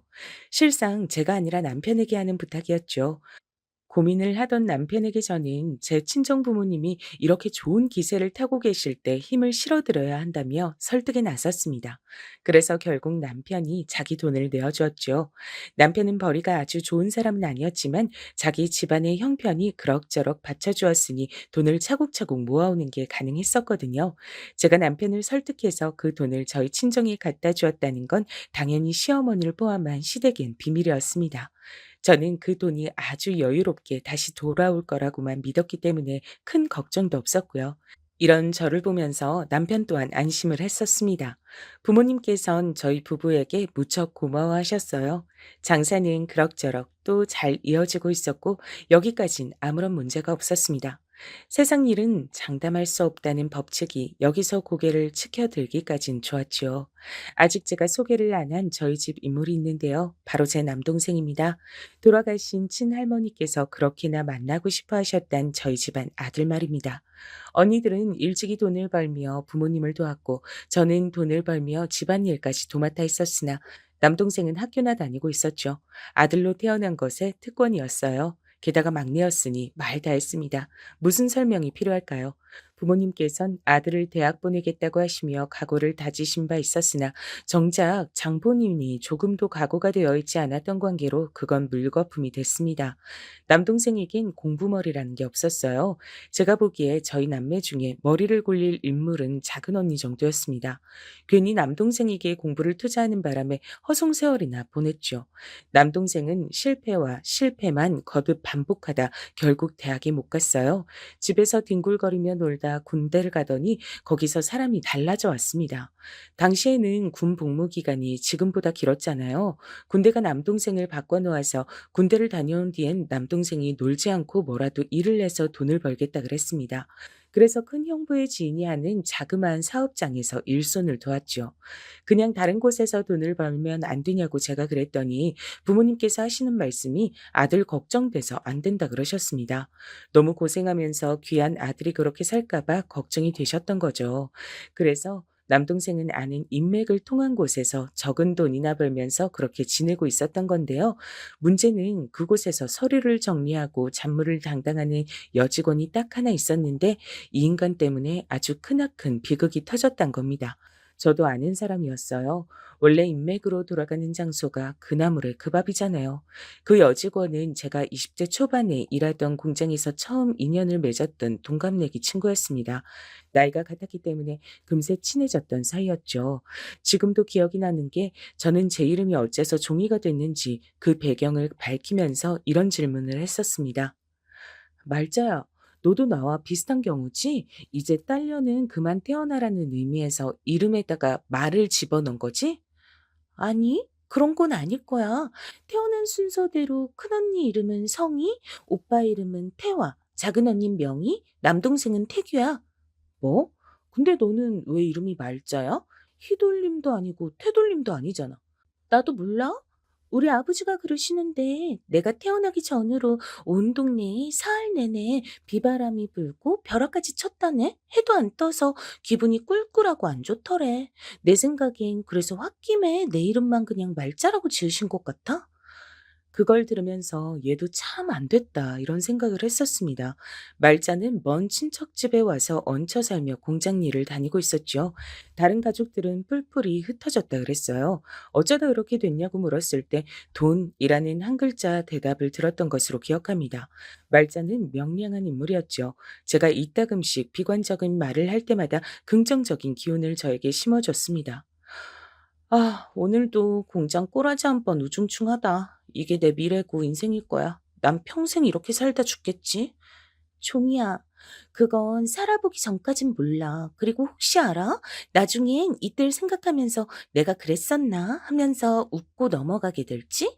좋은 생각하고 살면 그 생각대로 되기 마련이란 말을 난 어디선가 들어봤어. 그러니까 종이 너도 되도록 좋은 생각하고 사는 게 어때?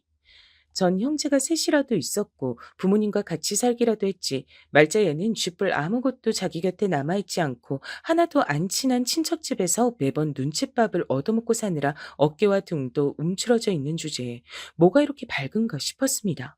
긍정적인 것도 정도가 있지 싶었어요. 하지만 그렇게 생각하면서도 전 점차 말자에게 동화됐던 것 같아요. 그 기운에 물들어 가더라고요. 사실 말자는 더 친해지고 나서 알고 보니까 저보다 2살 위였습니다. 당시에 출생 신고를 잘못했기 때문이라 그러더라고요. 그래서 그런지 언니 같은 면모로 저를 이끌어주는 측면이 있었어요. 언니 같은 친구가 전 좋았고 남편과 결혼하는 데 있어서도 말자가 저한테 분명한 용기를 불어넣어 준 바 있었다고 생각합니다. 그 공장의 내부 사정으로 전 진작에 잘린 뒤였지만 말자와는 종종 연락을 이어갔던 사이였는데요. 나중에는 말자도 그곳에서 나오게 됐고 다른 곳들을 전전했지만 뾰족한 수는 없었죠. 그러다 저를 통해서 그곳에 들어가 일을 하게 됐던 겁니다. 큰 형부의 지인이 하던 작은 사업장 말입니다. 제 소개를 통한 것이었어요. 전 말자를 제 가장 친한 친구로서 믿고 있었기 때문에 자신 있게 소개시켜줬고 역시나 그것 때문에 제가 욕을 얻어먹을 일은 없었죠. 그런데 제 남동생도 그곳에 들어가면서부터 일이 조금 꼬이게 됐습니다. 제 입장에선 아주 난데없는 일이었어요. 말자가 제 남동생과 눈이 맞은 겁니다. 아니, 넌 어떻게 친구 남동생하고 눈이 맞을 수가 있어? 네가 걔를 처음 본 것도 아니었잖아. 예전에도 몇 번 봤었잖아. 근데 이제 와서 이게 말이나 돼? 게다가 둘이 나이 차이도 있는데. 미안해. 남녀 사이란 게 그렇더라. 나도 그저 누나 동생 사이로 잘 지내보고자 하는 마음이었는데 어쩌다 보니까 이렇게 됐어. 어느새 남자로 보이더라. 너한텐 정말 미안해. 이미 그렇게 됐다는데 내가 참 뭐라고 할 수도 없고. 근데 우리 부모님이 웬만해선 널 허락 안 하실 가능성이 높으니까 진지하게 결혼할 생각으로 내 남동생하고 만나지 마. 연애만 하겠다는 마음가짐이면 좋겠어. 나니까 말자 네가 좋은 사람인 걸 알지. 그치만 우리 부모님 눈엔 웬만큼 잘난 상대가 아니면 남동생 짝으로 성에 차지 않으실 거야. 나도 알아. 너희 부모님 다시 장사에 도전하셔서 지금 그렇게 열심히 하시는 것도 하나뿐인 아들을 근사하게 장가 보내주고 싶어서 그러시는 거지? 네, 네가 그걸 어떻게 알아? 그 민망한 비밀을 네가 알고 있다니. 내 남동생 녀석이 너한테 그런 것까지 죄다 나불거렸구나? 아이고, 이 주둥이 한번 가벼운 녀석 같으니. 말자는 이미 제 남동생과 친밀할 대로 친밀해진 것 같았죠. 그런 속사정까지 다 알고 있었으니까요. 부모님께 헌신하며 도움을 드리고 살아온 건 저를 포함한 딸 자식들이었지만 두 분께 가장 우선순위는 아들이었습니다. 장사를 해서라도 집안에 돈을 끌어오고 싶어 하신 궁극적인 이유가 제 남동생이었으니까요. 저는 그걸 알고 입맛이 무척 썼지만 어차피 평생 가도 제가 남동생을 이겨먹을 수 있을 것 같진 않아 진작 순응한 바였습니다. 그래도 왠지 적나라하게 민망한 사실이라 집안에서만 눈치로 통하는 얘기였는데 그걸 말자가 알고 있었던 겁니다. 남동생에게 진짜로 진심으로 만나고 있는 거냐고 제가 추궁을 안 할 수가 없었네요. 그럼 진심으로 만나지 농담으로 만나는 거겠어? 나 말자 누나를 많이 좋아해. 아니, 사랑하는 것 같아. 놀고 있네. 뒷감당을 어떻게 하려고 이러는지 모르겠다. 나한테 부모님 설득해달라고 나중에 도와달라는 소리나 하지 마. 말자 누난 누나 친구잖아. 누나가 소개시켜줬잖아. 그럼 누나도 책임이 있지. 누가 소개를 시켜줬단 거야? 걘 내 친구고 넌 내 동생이야. 단지 그뿐인데 둘이 멋대로 붙어먹은 거잖아. 말자 걔도 생각해보니까 웃긴다. 난 은혜를 베풀어서 일자리까지 막 눈치 봐가면서 열심히 얻어다 줬건만 이런 식으로 은혜를 원수로 갚네. 우리 말자 욕하지 마. 그럼 내가 가만 안 있어? 우리 말자? 아우, 진짜 놀고 자빠졌다. 미치겠다. 정신이 아득해졌죠. 솔직히 말해서 그때 저는 부모님께 제가 원흉으로 지목되어 욕을 얻어먹을까봐 그게 걱정이었습니다. 말자가 제 친구였으니 원인 제공을 어쨌거나 제가 한 셈이었으니까요. 생각이 복잡해지고 있던 어느 날 엄청난 일이 벌어진 거죠. 말자가 저한테 와서 제 동생이 아이를 임신했다가 했습니다. 그러면서 자기 부모님을 찾아가서 이 사실을 알리고 결혼 자금을 받아올 테니까 돈 좀 빌려달라고 하더라고요. 돈 때문에 의가상에서 가족들이 뿔뿔이 흩어졌지만 사실 자기 부모님한텐 돈이 절대 없는 게 아니기 때문에 자기가 임신해서 결혼한다고 하면 자금을 내줄 거라고 했습니다. 사람이 홀리는 상황이 오면 어떻게든 홀리게 돼 있는 모양이었어요. 말자가 덧붙인 말이 그 당시에 아주 그럴싸하게 들렸거든요. 근데 형편없는 집안에 시집 간다고 하면 우리 부모님은 절대로 돈을 안 내주실 분들이야. 가치가 없는 곳엔 투자할 필요가 없다고 믿으시거든. 그래서 이만큼 재산이 있다고 보여드리고 돈을 받아오려고 해. 돈만 받고 나면 어차피 부모님에 대한 정은 거의 남아있지 않으니까 연락은 앞으로도 안 하고 살 거야. 말자가 눈물을 훔치며 그렇게 말했습니다. 너무 순식간에 많은 얘기를 들으니까 어안이 벙벙해지더라고요. 그 옆에서 남동생은 심각하고 진지하게 거들고 있었고요. 근데 중요한 건 어쨌거나 제가 그 말과 눈물과 분위기에 넘어가서 고개를 끄덕이고 말았단 겁니다. 말자를 제가 이제 꽤 오래 안 사이였고 제 남동생의 아이를 임신했다고 하니까 딱히 의심의 여지가 없었습니다. 저는 친정 부모님께 급한 사정이 있다고 하며 애걸복걸을 내서 돈을 받아냈어요. 제 남편이 투자로 들인 돈이 있었으니까요. 부모님께선 시집을 잘 간 저를 믿으시고 돈을 넉넉하게 내어주셨습니다. 뭐에 홀린 듯이 전 말자에게 그 돈을 건네줬죠. 고맙다고 말을 하며 말자는 자기 부모님을 찾아 뵙고 온 뒤 제 친정 부모님께 모든 사실을 밝히고 정식으로 인정받겠다고 말했습니다. 남동생과 함께 둘이 길을 떠났죠. 하지만 말자는 영영 그 돈을 가지고 돌아오지 않았습니다. 연락이 없어 이상하다고 슬슬 여기고 있을 때 며칠이 지나 남동생만 돌아왔어요. 그것도 거지꼴이 돼서요. 누나, 종이 누나, 우리 어떡해? 다 거짓말이었어. 그 여자가 우릴 속인 거였어. 그게 무슨 소리야? 진정하고 알아듣게 좀 설명해봐. 속였다니? 말자가 우리를? 진상은 이러했습니다. 길을 떠나 도착한 곳에서 말자는 이 지역이 자기 부모님이 계시는 곳이라고 하며 너무 떨리니까 이튿날 찾아뵙자고 말을 하며 숙박업소에 하룻밤 묵자고 했다네요. 남동생은 의심 없이 따랐고요. 근데 그날따라 이상하게 잠이 쏟아지더래요. 생각해보니까 말자가 자기한테 뭘 먹인 것 같다 그랬습니다. 남동생이 주체할 수 없는 잠을 길게 자고 일어나 보니까 하루가 지나 있었고 자기 곁엔 말자도 짐 가방도 아무것도 남아있지 않았다고 합니다. 돈도 말자가 다 들고 도망간 거예요.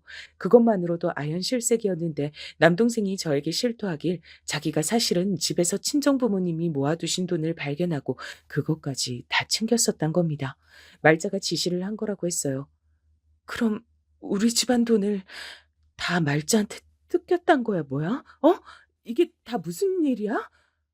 그리고 누나, 사실 그 나쁜 년이 내 아이를 애초에 임신한 것도 아니었던 것 같아. 그건 또 무슨 소리야? 왜냐면 내 기억엔 분명히 그 나쁜 년하고 아무 짓도 안 벌였단 말이야. 근데 갑자기 어느 날 임신했다고 일방적으로 주장을 해오니까 나는 그런 줄로 생각했었지. 너 바보야? 멍청이야? 그랬다면 진작 얘기를 했어야지. 하지만 저야말로 바보의 멍청이었으니 남동생만 어떻게 탓할 수 있었겠나요? 홀려도 단단히 울려 큰 사고를 치고 말았습니다. 갑자기 머릿속 안개가 거친 느낌이 들며 절망이 찾아왔어요. 미치겠더라고요. 차라리 죽을까 싶었습니다. 하지만 그럴 용기로 친정 부모님께 이실직고를 하고 남편에게 모든 일을 털어놨습니다. 부모님께선 뒷목 잡고 쓰러지셨죠. 오래 할 장사가 아니었기 때문에 슬슬 그걸 접으시려던 시기였는데 그간 벌어두신 것마저 거의 다 잃었음을 아시게 되자 크게 충격을 받으셨고 귀한 아들이 그런 농락을 당했던 것에 두 번 충격을 받으셨으며 그 상대가 제 친구였다는 사실에 울부짖으셨습니다. 저는 스스로를 저주했어요. 갑자기 왜 머리가 어떻게 된 것처럼 그렇게 돼서 바보 같은 사기를 당했나. 저같이 멍청한 게 왜 살아서 모든 사람을 힘들게 하나 싶었습니다. 시어머니께 정신없이 뺨을 얻어맞았습니다. 시집와서 기세를 잃지 않았던 전 온데간데 없었죠. 얻어맞은 살갗이 떠졌지만 아프다고 울지도 못했습니다. 부모님께서 커다란 상심에 들어 누우시자 큰언니가 장녀로서 마음이 너무 쓰였는지 본인이 나서서 일을 열심히 해보려고 하다가 크게 다치는 일까지 생겼습니다. 다리를 크게 다쳐서 오랫도록 꼼짝을 못하게 됐어요. 예전에 친할머니께서 넘어지신 뒤 돌아가셨기 때문에 큰언니도 잘못될까봐 겁이 났고 그래서 더 미칠 것만 같았습니다. 왜 하필 이런 순간에 다친 거냐면서 스스로 자책하는 큰언니의 모습에 미안해서 죽을 것만 같았어요. 결혼한 게 너무 싫다고 말을 하던 작은 언니는 자기 시댁에 납작 엎드려서 뭐라도 콩고문을 받아먹고 열심히 살을 버르고 노력하기 시작했습니다.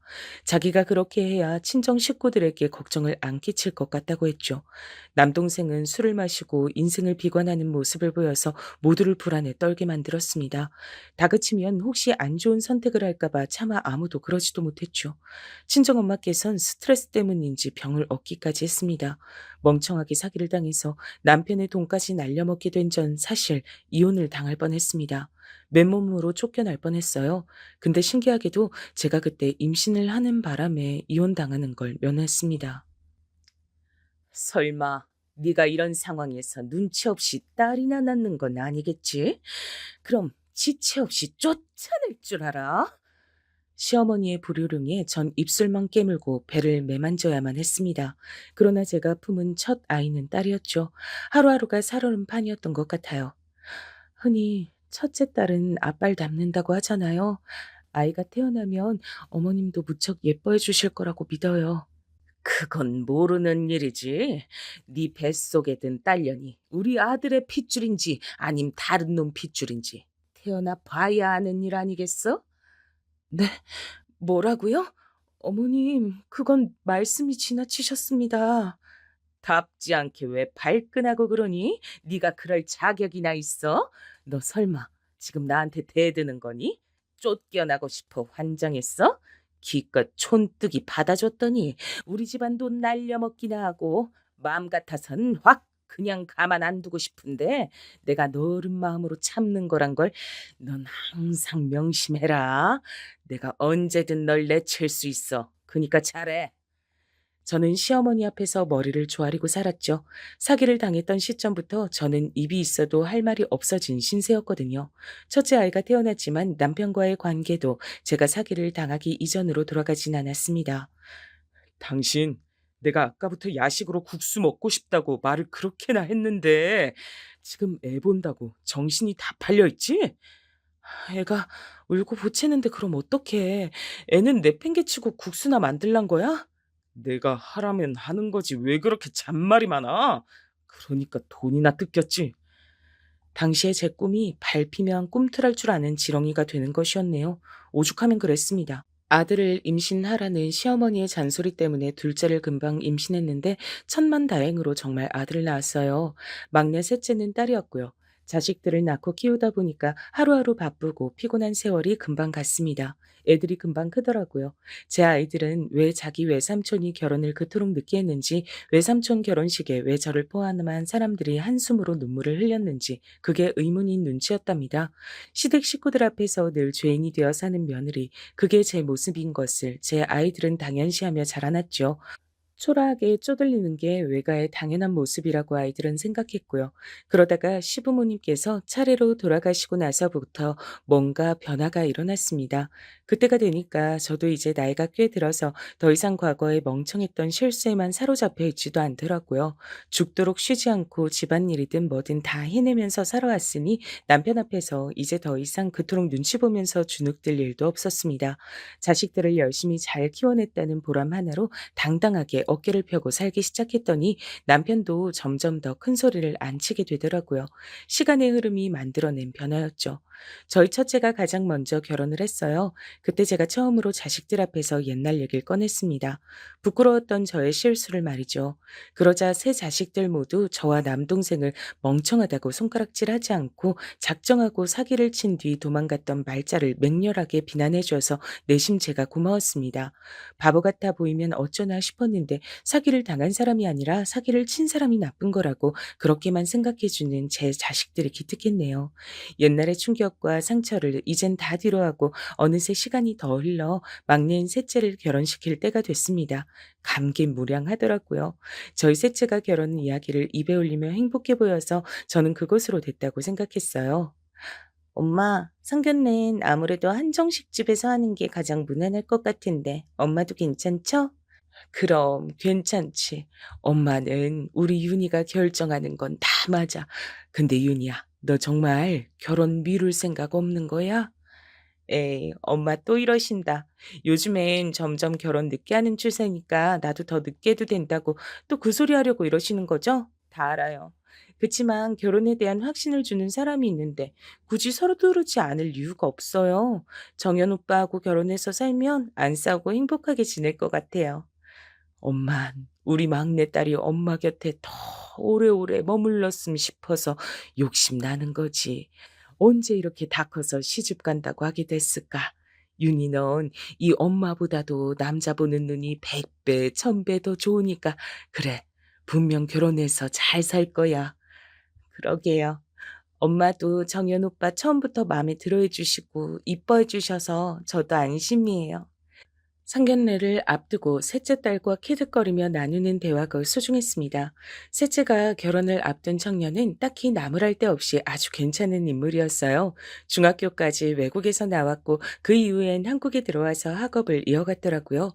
그 가족이 원래 외국 살다가 한국에 들어온 경우라고 했습니다.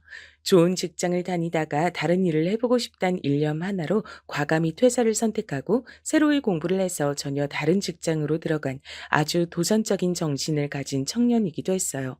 그게 다 집안에서 든든히 받쳐둔 덕분이라고 하더라고요. 그런 집안의 아들을 마다할 부모가 어디 있겠나 싶었어요. 저희 셋째가 남자 보는 눈 하나는 기똥찬 것 같았습니다. 그 정도나 되니까 제가 흔쾌히 허락을 했죠. 셋째마저 결혼시킨다 생각하면 가슴이 허전했지만 어쩔 수 없는 관문이라고 생각하며 상견례 날을 기다렸습니다. 저와 다르게 남편은 시큰둥하고 초연하기만 했죠. 그뿐인가요? 절 향해 갱년기 증상이 심한 거 아니냐며 남편은 그런 소리도 했습니다. 하여간에 멋대가리 없는 남자라는 생각을 하며 상견례장에 들어섰는데 이미 상대 측이 자리를 한 직후였어요. 말끔하게 차려입은 예비사위가 싱글벙글 웃는 얼굴로 저희 부부를 맞아줘서 아주 흐뭇했고요. 딱 보니까 예비사위는 친탁을 했더라고요. 그 부친과 무척이나 닮아 있었습니다. 얼른 인사를 나눈 다음 그 옆에 계신 모친 쪽을 바라봤어요. 예비사위하고는 모자가 안 닮아 있었는데 이상하게 제 눈에 얼굴이 낯이 익은 겁니다. 살면서 이런 사람을 본 일이 없는데도 희한하게 기분이 딱 오묘했어요. 드디어 뵙게 되네요. 이렇게 너무 좋은 자리에서 처음 뵙게 돼서 너무 기분이 좋습니다. 그 모친이 우아한 웃음을 지으며 그렇게 말을 하는 순간 제 머릿속에 딱 두 글자가 떠올랐어요. 저와 마주보고 앉은 예비 안사돈 되시는 그분이 설마 그 인간일까 싶으면서도 성함이 분명 그게 아니라고 언뜻 봐서 알고 있으면서도 저도 모르게 머릿속에 두 글자를 입 밖으로 뱉고 말았습니다. 그건 거역할 수 없는 강한 충동이었어요. 말자? 혹시 내가 아는 바로 그 말자? 그러자 수저를 집어들던 상대방의 손길이 딱 멈췄습니다. 그리고 반사적으로 고개를 번쩍 들더니 절 바라보던 그 눈빛 속의 혼돈. 저는 상대방 역시 바로 그 순간에 저의 정체를 눈치챘음을 알았습니다. 강한 확신이 제 안에서 소용돌이쳤죠. 세상에, 네가 맞구나. 너 말자 맞지? 계명에서 살고 있었어? 제가 그렇게 외치자 예비 안사돈, 아니 말자의 손에 들린 수저는 이제 파르르 떨리고 있었습니다. 애써 평정심을 되찾으려고 노력 중인 그 안면 근육의 움직임이 보여 가증스러웠죠. 제 옆에서 남편이 고개를 갸우뚱하며 아는 사람이야? 라고 물었다가 이내 깜짝 놀란 숨소리를 뱉었어요. 남편도 기억 속에서 말자란 이름을 찾아냈던 겁니다. 어떻게 있겠나요? 돈 뜯어간 사기꾼을요. 어머, 그래서 누구이실까요? 기억이 날까 말까 하는 중인데. 기억 안 나는 척 할 필요 없어. 내가 어렸을 땐 뭘 몰라서 너의 가짜는 연기력에도 속아 넘어갔지만 지금은 아니거든. 네가 날 알아봤단 걸 난 알아. 말자야. 널 이렇게 다시 만나네. 이렇게 세상 참 좁다고 하는 건가 봐. 아, 이제 기억났다. 혹시 종이? 내 친구 종이? 나랑 같이 일을 했던, 와, 이게 웬일인가 싶네요. 아직도 고상한 척을 유지하고 있는 말자를 보며 속이 끓어올랐어요. 그때 당황한 예비 사위의 표정이 보였고 셋째가 조용히 젓가락을 내려놨습니다. 셋째도 자기 예비 시어머니가 누군지 정확히 알아차린 뒤였습니다. 전 그 순간 약간 고민이 됐어요. 셋째가 바랬던 이 결혼인데 저 때문에 혹시 어그러지게 되면 그걸로 괜찮은 건가 싶어서요. 말자가 어떻게 나오느냐에 따라 달라질 수도 있겠다는 생각을 하던 바로 그때였습니다. 너무 미안하지만 내가 나이가 들면서 기억력이 영 안 좋아졌어요. 어제 먹은 메뉴도 헷갈릴 지경인데 옛날 일을 상세히 기억하긴 더욱 어렵죠. 근데 어쨌든 우리 한때 친구였죠. 그니까 지난 일이 어찌 됐든 다 잊고 이젠 잘 지내보면 만사 오케이라고 생각해요. 우리 그렇게 지냅시다. 피가 거꾸로 솟는다는 게 그런 것이더라고요. 셋째를 보면서 되도록 상견례 자리니까 참으려고 했는데 도저히 그럴 수만은 없어서 이를 갈며 말을 뱉었습니다. 친구? 그래, 친구라고 생각했었지. 그래서 너한테 일자리도 내가 주선해 줬었지. 근데 너 나한테 어떻게 굴었니? 사기쳐서 돈 뺏어갔잖아. 그 돈 들고 도망갔잖아. 내 동생 뒤통수 쳐서 속여먹고 임신한 척 연기하고 온갖 헛소리로 무장해서 혼을 쏙 빼놓고 우리 집안 돈까지 낼름 챙겨갔잖아. 그래놓고 다 덮어놓잔 식으로 말을 하면 나는 뭐가 돼? 내 동생은, 우리 가족은 분해서 어떡하라고. 너 참 뻔뻔하다. 그러니까 그때도 태연하게 사기를 쳤겠지. 그 후로 잘 살았니? 보니까 잘 산 것 같다. 그거 남의 집 피눈물 짜내서 잘 산 거니까 너는 반드시 대가를 치러야 할 거야. 어머, 대체 뭐라고 하는 건지 하나도 모르겠네. 진정 좀 하시고, 지금 이 자리는 그런 자리가 아니니까 어른스럽게 행동합시다. 사춘기 소녀처럼 지금 뭐 하는 짓이에요. 자식들한테 창피하게. 말자는 대단한 년이었어요. 역시 그 정도 되니까 당시에 대범하게 사기를 쳤겠죠. 저에게 오히려 핀잔을 주는 그 모습에 저는 모욕감을 느꼈고 얼굴이 뜨거워지던 바로 그 순간이었습니다. 셋째가 자리에서 벌떡 일어나더니 그대로 말자의 뺨을 후려쳤습니다. 얼마나 세게 쳤는지 말자는 옆으로 고꾸라지고 말았어요. 식기가 쏠려져 엎어졌고 그 소리에 맞춰 저를 포함한 나머지 사람 모두가 놀라 일어났습니다. 셋째는 분노에 몸을 떨고 있었죠. 그러니까 당신이 맞단 거네요? 우리 엄마 눈에서 피눈물 뽑아가고 돈 들고 튀었던 그 미친 사기꾼년이 당신이었단 거잖아요. 기가 막혀. 뭐 이딴 운명의 장난이 다 있어? 그럼 난 하마터면 우리 집안의 원수를 시어머니로 모실 뻔했단 거잖아요. 역겨워 진짜. 윤희야, 우리 엄마가 아무래도 어머니하고 뭔가 옛날에 오해가 있으셨던 모양인데 일단 차분히 얘기부터 나눠보자. 닥쳐! 무슨 얘기를 나눠? 오빠하고는 끝이야. 파혼이라고. 그리고 파혼하면서 발생한 내 정신적 피해에 대한 보상금 그거 내놔. 파혼? 나와 헤어지겠다고? 윤희야, 제발 이러지 마라. 게다가 웬 보상금이야. 왜? 주기 싫어? 그럼 주지 마. 대신 내가 오빠 직장, 전 직장에다 소문 다 낼 거야. 오빠가 우리 집안에 사기치고 도망갔던 천하의 사기꾼년이 부당한 돈으로 키워낸 자식이라고. 그 돈으로 잘 먹고 잘 산 거라고. 그리고 그 사기꾼년은 여전히 철판 두꺼운 나쁜 년이라고.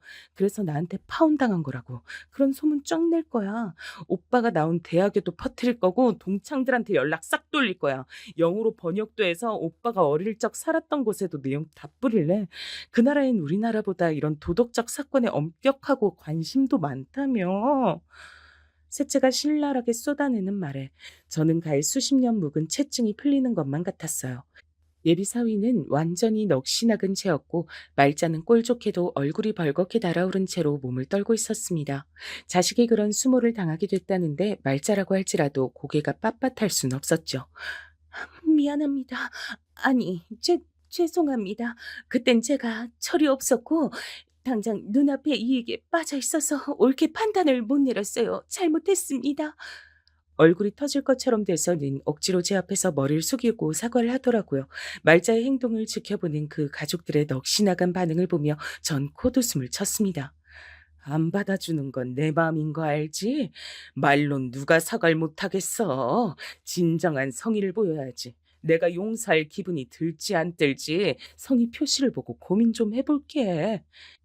결혼에 미련 따위 없다는 듯 분노에 찬 셋째의 눈빛이 절 후련하게 만들었고 전 그런 말을 뱉으며 몸을 돌렸습니다. 그러자 저희 식구들이 다들 말자를 향해 한마디씩 욕을 남기고서 절 따랐죠. 셋째는 자기 예비 시어머니가 사기꾼 말자란 사실을 안 순간부터 그 결혼의 정이 확 떨어졌다 그랬습니다. 자기의 남은 목표는 이제 그쪽에서 돈을 뜯어내는 것밖에 안 남았다 그랬어요. 셋째는 자기만 믿으라며 전의를 불태웠고 정말로 해냈습니다. 세월이 그렇게 오래 흐르고 나서야 전 말자에게서 뜯겼던 돈을 받아낼 수 있었죠. 당시 금액의 2배를 조금 웃도는 돈을 받았고 남동생은 기분 좋게 술을 마셨답니다. 과거 행적이 드러난 탓인지 말자는 그 이후로 별거 생활에 들어갔다는 후문을 접했습니다. 꼴 좋다는 생각밖에 안 들었네요. 셋째는 2년 뒤 새로운 인연을 만나 너무나도 행복한 결혼식을 올렸고요. 지금까지도 잘 살고 있답니다.